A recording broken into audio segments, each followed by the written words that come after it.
தைப்பூசம் இன்றைக்கி வந்து தைப்பூசம். அது தைப்பூசம்னா என்ன, அதோடய ஹிஸ்ட்ரி என்னன்னு தெரிஞ்சுக்கலாம். தைப்பூசன்றது பூச நட்சத்திரமும் பௌர்ணமியும் ரெண்டும் சேர்ந்து ஒரே நாளில் வந்து வர்றத முருகப்பெருமானுக்கு விழாவாக கொண்டாடுறது தான் தைப்பூசம்.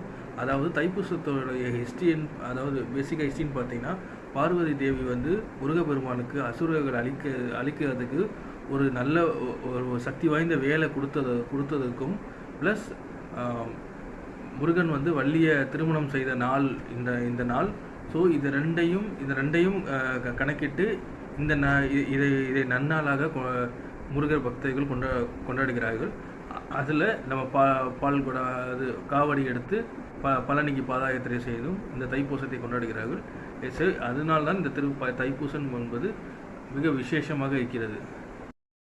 தைப்பூசம் இன்றைக்கி வந்து தைப்பூசம். அது தைப்பூசம்னா என்ன, அதோடய ஹிஸ்ட்ரி என்னன்னு தெரிஞ்சுக்கலாம். தைப்பூசன்றது பூச நட்சத்திரமும் பௌர்ணமியும் ரெண்டும் சேர்ந்து ஒரே நாளில் வந்து வர்றத முருகப்பெருமானுக்கு விழாவாக கொண்டாடுறது தான் தைப்பூசம்.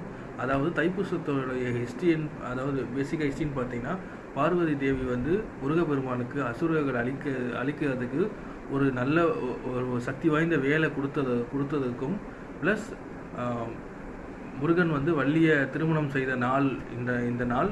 ஸோ இது ரெண்டையும் கணக்கிட்டு இதை நன்னாளாக முருகர் பக்தர்கள் கொண்டாடுகிறார்கள். அதில் நம்ம பால் கூட காவடி எடுத்து பழனிக்கு பாத யாத்திரை செய்தும் இந்த தைப்பூசத்தை கொண்டாடுகிறார்கள்.